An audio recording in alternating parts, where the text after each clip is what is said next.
Welcome. Today we are going to see about optoelectronic devices, LED and photodiode. So this is the physical view of LED and this is the physical view of a photodiode. So LEDs are being used in several applications and they are available in all type of colors. And a photodiode is used to find out whether there is a light source is present or not. And it have several specific applications also. Let us see in details about the applications and how they are being constructed, how they are being used. Optoelectronic devices. Modern solid state devices includes sensor, optocouplers, emitters, IR transmitters, IR receivers or optoelectronic devices which are used in modern days. So the sensors and the optocouplers are being used to find out whether a particular range of radiation of light energy is present or not. So these sensors will provide you an output depending on the physical quantity of light energy present in the nature. And the emitters or a device which are being used to produce the light energy, and similarly the IR transmitters and IR receivers, they work in the region where a human cannot see the rays which are passing. So IR represents infrared rays. These infrared rays are above the range of human visibility. These devices combine optics and electronics. The optoelectronic devices use energy in the visible light region and infrared region. So, optoelectronic devices helps us to get the energy, that is they will be working in the energy state where a human can see a light as well as in the infrared region also. Such devices are made from materials which are lighter than metals but heavier than insulators. So these type of materials are nothing but semiconductor devices. These devices, that is the optoelectronic devices, found its application in military services, telecommunications, access control system and medical equipments. So all the indication devices which are present in military services and the laser systems which are being used to destroy an enemy vehicle or a communication system present in the military can be made up of optoelectronic devices because the speed of the photon which are being emitted is very high, so they can have a very higher and faster data rates as well as the communication link between the two devices can be increased. And in medical equipments also we are using this optoelectronic devices to scan our entire body, and they are being used in endoscopies to provide a light energy inside the organs, and so they can see the organs in a very clear manner when endoscopy is being performed. Majority of the devices are LEDs, laser diodes, photodiodes and solar cells. So there are variety of optoelectronic devices. On most of them we will be using LED, laser diodes and photodiodes, and now we are being familiar with solar cells. Now we are getting our energy through solar cells so that we can use a renewable source of energy from the mother nature. Classifications of optoelectronic devices. So optoelectronic devices can be classified into three types. One is the emitter, sensors and isolators or optocouplers. So in these divisions you can see the emitters have been divided into laser, LED and IR. So in these types you can say that the light energy is being emitted from the diode, such that laser will produce a light energy. LED is also a natural form of light energy which is being produced and it can be seen by human eyes, and IR is a light energy which cannot be seen by human eyes. Similarly, in the sensor region, you are having several types of sensors. One is a photoemissive and another one is a photodetector. And here in the isolator or couplers, these isolators or couplers are being used to isolate a circuit. That is, if you are having a high voltage circuit and a low voltage circuit, to communicate between a high voltage circuit and a low voltage circuit, we can use a optocoupler, so that the communication between these high voltage and low voltage circuits can be performed and the interference between these two circuits is minimized. The main example of these types of devices are being used as a zero crossing detectors, which are being used where the sine wave is being crossing zero. At that time, the optocouplers will produce you a signal, and this signal is in the form of light energy, and this gives you the power factor of the sine wave. And similarly for photoemissive and photodetectors, here in photoemissive cells you can see the photomultiplier tube and the photoelectric tube is present.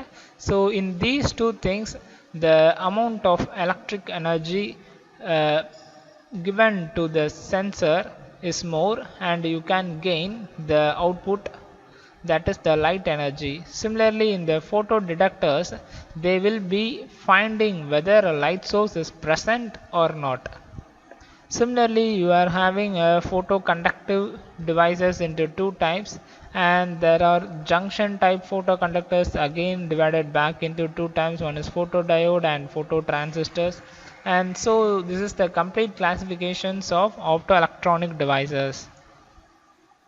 Next, we are going into light emitting diodes, which is nothing but LED.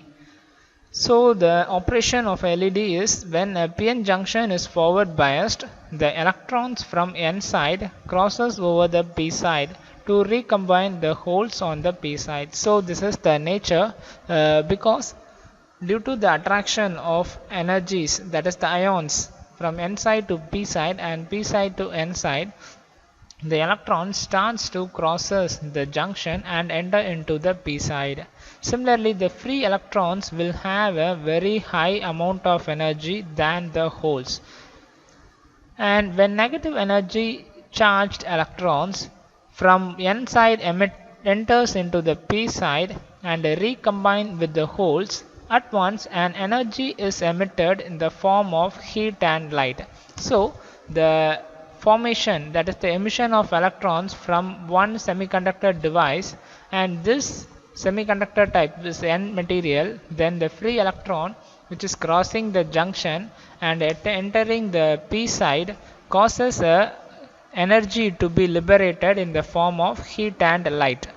Similarly, a hole from P side has a tendency to cross the junction and recombine with the electron on N side. So both these things are possible. So when an electron recombine with the hole, energy is being produced. Similarly, when a hole recombine with an electron, the same energy is being produced. The energy produced is being in the form of heat and light. So this light energy which is produced due to the recombination of the holes and electron provides you the required illumination. Each recombination causes radiation in the form of heat and light. If the semiconductor material is translucent, it can emit light. So the material which is being used to manufacture LED must be translucent. Then only we can see the visible light energy emission which is happening in the semiconductor device. So such material we can use arsenic phosphate and gallium phosphide can be used, that is the arsenide phosphate and gallium phosphide. The intensity of light energy emitted from the LED depends on the forward voltage applied. So the amount of forward energy applied in the semiconductor device helps us to control the light energy which is being emitted. The applied voltage is low, of the order of 1 volt to 2 volt. So if you are increasing the forward voltage applied into the LED, the brightness of the LED gets increases. Similarly, when you decrease the forward voltage, at once the energy gets decreased. That is, the intensity of the light gets decreases. LED is a compact device which emits a point source of light.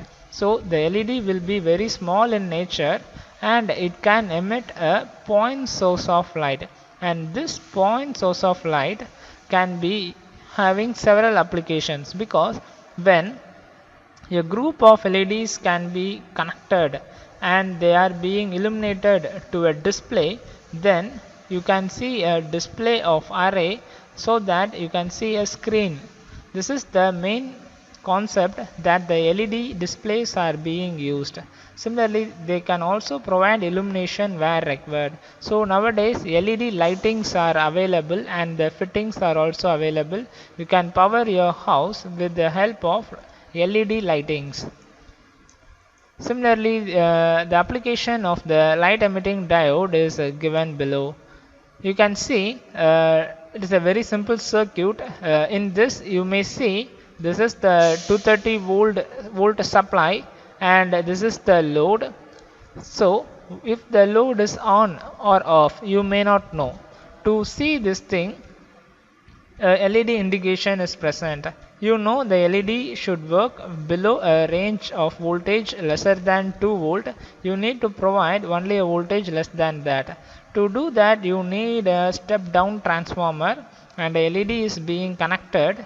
Then resistance is being connected with the LED, so that the amount of current entering into the LED and passing through the resistance is being designed by applying Ohm's law through the resistance. If more amount of current is being entering into the LED may burn out. So the design process includes the Ohm's law. So the amount of current I entering into the LED can be designed with the help of Ohm's law. So you may apply in a such a way that if you want 2 volt across the LED, then you know V is equal to I into R, and the current rating of the LED will be specified in each LED. If you buy a device, say it is 25 milliamperes, then you can see V is 2 volt and the current rating is 25 milliamperes, and here you can see the R.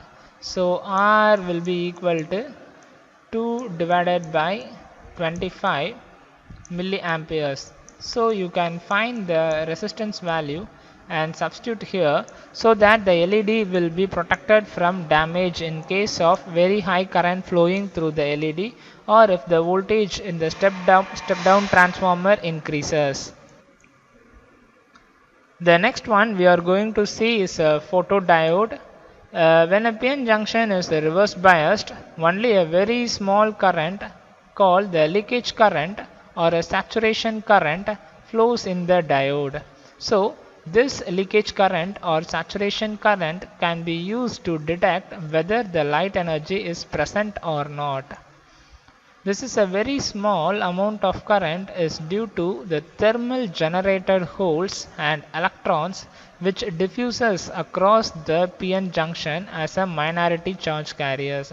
So since the junction is connected in a reverse biased state, what happens, only a small amount of holes can cross the junction, and this crossing of the minority charge carriers is initiated by the supply you are using as well as the amount of heat generated in the PN junction.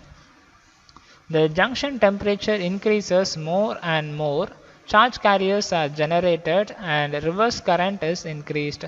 So since the battery voltage is constant and the temperature starts to increase, the charge carriers which are generated inside the PN junction diode increases, and so the electrons and the holes crossing the junctions get increased, so that the electron hole pairs are generated and the electrons and holes freely move across the junction gets increased. The magnitude of the reverse current depends on the intensity of light falling on the PN junction. So the PN junction magnitude, that is the voltage drop across the PN junction, depends on the light which is being falling on the PN junction. So if the light is present across the PN junction, at once the current through the battery and the PN junction starts to flow. By changing the illumination level, current flowing through the device can be varied. So the light energy which is falling in this region of the PN junction, which is reversed bias, can say that is there a light energy is present or not by applying a current of a reverse value. Diodes which are sensitive to light are called photodiodes. Thank you. Today we have seen about the application of light emitting diode and optoelectronic devices.